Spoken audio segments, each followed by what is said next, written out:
கொஞ்சம் அமைதியா இருங்க. கொஞ்சம் மூவ் பண்ண, கொஞ்சம் அமைதியா இருங்க, கொஞ்சம் சைலண்டா இருங்க. தளபதி வருவார், தளபதி பேச வருவாங்க.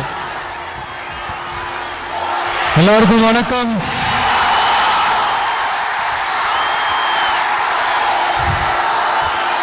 நான் பேசுறது கேக்குதா?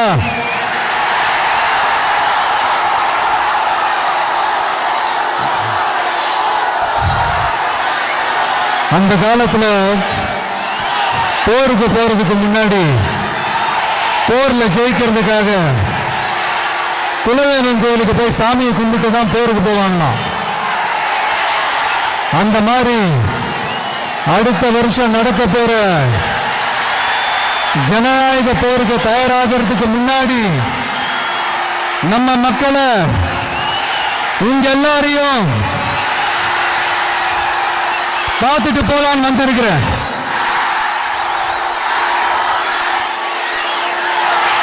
ஒரு சில மண்ணை தொட்டா ரொம்ப நல்லது, சில நல்ல காரியங்களை இந்த இடத்துல இருந்து தொடங்கினா நல்லதுன்ட்டு இந்த பெரியவங்கெல்லாம் சொல்லி நம்ம கேள்விப்பட்டிருப்போம் இல்லையா? அதுக்கு நிறைய எக்ஸாம்பிள்ஸ் இருக்கு. லைக் அறிஞர் அண்ணா அவர்கள் முதல்ல தேர்தலில் நிக்கணும்னு நினைச்சதே திருச்சியில தான். நான் சொல்றது 1956ல.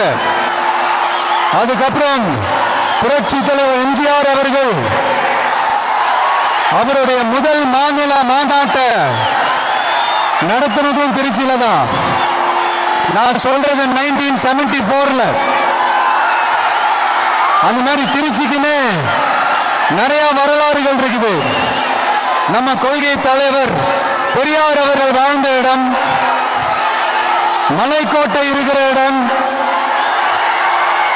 கல்விக்கு பேர் போன இடம், மதச்சார்பின்மைக்கும் மத நல்லிணக்கத்திற்கும் பெயர் பெற்ற இடம், கொள்கை உள்ள மண் இது.